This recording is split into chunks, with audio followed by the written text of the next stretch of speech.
الحمدللہ آپ حضرات یہاں اس وقت ایک ایسے ادارے میں جمع ہیں جس میں دینی تعلیم، دنیاوی تعلیم اور دینی تعلیم دونوں نئی نسلوں کو دینے کا انتظام کیا جا رہا ہے۔ میں آپ حضرات سے یہ گزارش کرنا چاہتا ہوں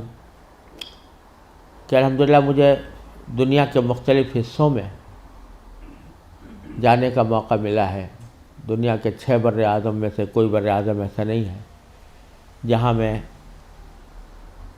حاضر نہ ہوا ہوں، اور خاص طور سے ان ممالک میں جہاں مسلمان اقلیت میں ہیں وہاں کے حالات کو دیکھنے کا بھی اتفاق ہوا ہے،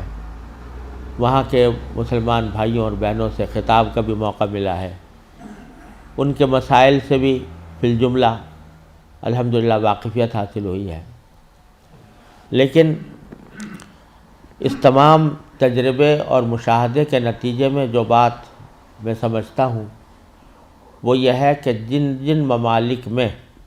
مسلمان اقلیت میں ہیں وہاں ان کا سب سے بڑا مسئلہ، جسے موت و حیات کا مسئلہ کہنا چاہیے، وہ اپنے نئی نسل اور بچوں کی تعلیم و تربیت کا مسئلہ ہے۔ اس سے بڑا کوئی اور مسئلہ نہیں۔ اور یہ مسئلہ الحمدللہ مختلف جگہوں پر مدارس کے قیام کے ذریعے، مکاتب کے قیام کے ذریعے اور اسلامی اسکولوں کے قیام کے ذریعے ان کو حل کرنے کی کوشش کی جا رہی ہے، لیکن اب بھی جو ضرورت ہے اس ضرورت کے حساب سے اگر دیکھا جائے تو شاید ابھی 1% بھی کام نہیں ہوا۔ اور یہ ایک ایسا مسئلہ ہے جس کو میں موت و حیات کا مسئلہ سمجھتا ہوں، اور آپ نے تو اس کا زیادہ بہتر طریقے سے مشاہدہ کیا ہوگا، لیکن میں آپ کو خود اپنا تجربہ بتاتا ہوں کہ سن 1978 میں، یعنی آج سے تقریباً 38 سال پہلے مجھے سب سے پہلے امریکہ جانے کا اتفاق ہوا۔ اس وقت سن 1978 میں سب سے پہلے میں امریکہ گیا تھا، اور ایک مسلمان تنظیم کی دعوت پر گیا تھا۔ مسلمان تنظیم کا اس وقت بہت سی مسلمان تنظیموں کا ایک وفاق تھا جس نے ہمیں دعوت دی تھی۔ تو جب میں اس تنظیم میں پہنچا اور اس کا سالانہ کنونشن تھا، اس میں حاضری ہوئی، تو سب سے پہلے تو میں یہ دیکھ کر حیران رہ گیا کہ جب شام کو دعوت کا اہتمام کیا گیا تو اس میں کہیں دور دور حاضرین کے اندر اسلام اور دین کا کوئی شائبہ نظر نہیں آتا تھا۔ خواتین اور نوجوان لڑکیاں وہ مردوں کے ساتھ اور نیم برہنہ لباس میں بیٹھی ہوئی تھی، اور پھر اعلان یہ کیا گیا کہ اگر کسی کو حلال کھانا کھانا ہو تو مچھلی استعمال کرے، جس کا مطلب یہ تھا کہ کھانے میں حلال کا بھی کوئی فکر نہیں تھی۔ وہاں بیٹھنا مشکل ہو گیا، ہم لوگ کہیں الگ چلے گئے۔ اس کے بعد معلوم ہوا کہ ایک رقص و سرود کی زبردست محفل منعقد ہوئی۔ ایک بوٹنگ کا پروگرام تھا، اس بوٹنگ کے پروگرام میں سارا جو پروگرام تھا وہ رقص و سرود کی محفل میں گم ہو کر رہ گیا۔ یہ سارے نظارے دیکھنے کے بعد جب مسلمان تنظیم جس نے دعوت دی تھی اس کے سربراہ سے میں نے شکوہ کیا کہ بھائی آپ نے یہ مسلمان تنظیم ہے اور اس میں کہیں دور دور بھی کوئی شائبہ دین کا نظر نہیں آتا، تو آپ کیا کرتے ہیں، کس وجہ سے آپ نے یہ اجتماع منعقد کیا ہے؟ تو وہ لبنانی تھے وہ صاحب جن سے میں نے شکوہ کیا، تو اس کے جواب میں ان کی آنکھوں میں آنسو آنے لگے اور کہنے لگے مولانا آپ صحیح کہتے ہیں، لیکن یہ وہ قوم ہے کہ جس کے بارے میں بس ہم اتنا چاہتے ہیں کہ یہ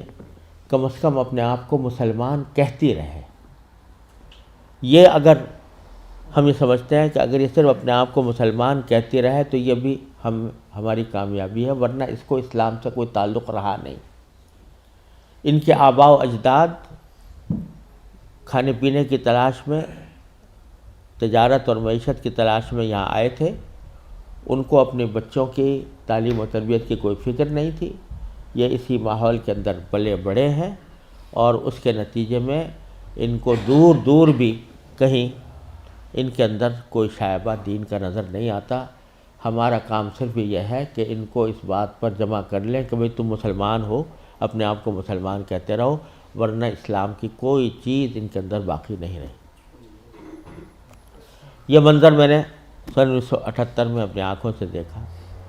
اور یہ عبرت ہوئی کہ اگر مسلمانوں نے اپنے بچوں کو، اپنی نسلوں کو صحیح تعلیم و تربیت دینے کی طرف توجہ نہ دی تو اللہ بچائے یہ اس بات کی کا اندیشہ ہے کہ اللہ بچائے جو آنے والی نسلیں ہیں وہ اللہ بچائے مرتد نہ ہو جائیں۔ اور اگر خدا نہ کرے ہماری اس بے توجہی اور غفلت کی وجہ سے ایسا ہوا کہ ہماری نئی نسلیں گمراہ ہوئیں، غلط راستے پر گئیں، تو اس کا وبال ہمارے اوپر ہوگا، کیونکہ قرآن کریم کا ارشاد یہ ہے کہ یا ایھا الذین آمنوا قوا انفسکم واہلیکم نارا۔ جہنم سے بچانا صرف انسان کے لیے اپنا فرض نہیں ہے کہ وہ خود اپنے آپ کو بچائے، بلکہ اپنے گھر والوں کو بچانا بھی اس کی اپنی ذمہ داری۔ اور یہ بڑے شرم کی بات ہوگی کہ ہمارے آباء و اجداد نے ہمیں اللہ تعالیٰ کے فضل و کرم سے ایمان اور اسلام کی دولت ورثے میں عطا فرمائی، اور ہم اپنی اولاد کو اللہ بچائے غلط راستے کے اوپر ڈالنے کے ذمہ دار بنے۔ اس سے زیادہ شرم کی، اس سے زیادہ نقصان کی کوئی اور بات نہیں ہو سکتی۔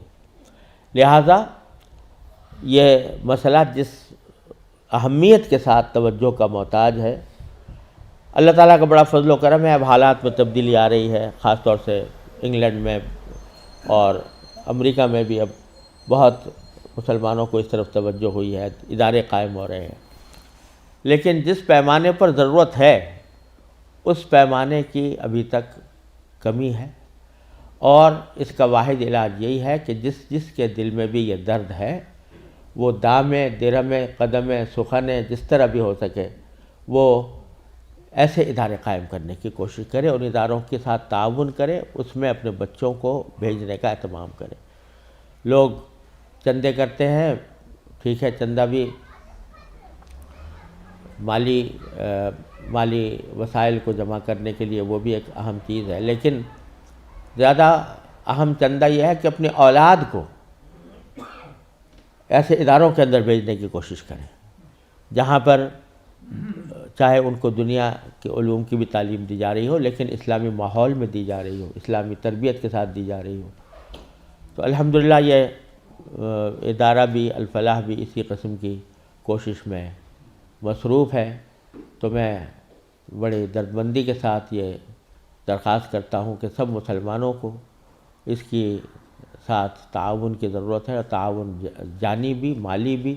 اور اپنے بچوں کو ایسے اداروں میں بھیجنے کے ذریعے بھی نہ کریں گے تو اللہ بچائے ہمارا آخرت میں گریبان پکڑا جائے گا۔ اللہ تعالی ہماری اس مسئولیت سے حفاظت فرمائے۔ میں کس طرح اپنے دل کی بات واضح کر سکوں، میرے پاس الفاظ بھی نہیں ہیں، میں کوئی مقرر خطیب بھی نہیں ہوں، لیکن بڑی دردمندی کے ساتھ یہ التجا کرتا ہوں کہ خدا کے لیے سب حضرات اس بات کی طرف متوجہ ہوں، اپنے ساتھیوں کو، اپنے خاندان والوں کو، اپنے احباب کو اس طرف متوجہ فرمائیں، اور کوشش کریں کہ اس قسم کے ادارے پروان چڑھیں اور ان کے ذریعے ہماری آنے والی نسلوں کی حفاظت ہو سکے۔ اللہ تبارک و تعالی مجھے آپ کو سب کو اس کی توفیق عطا فرمائے۔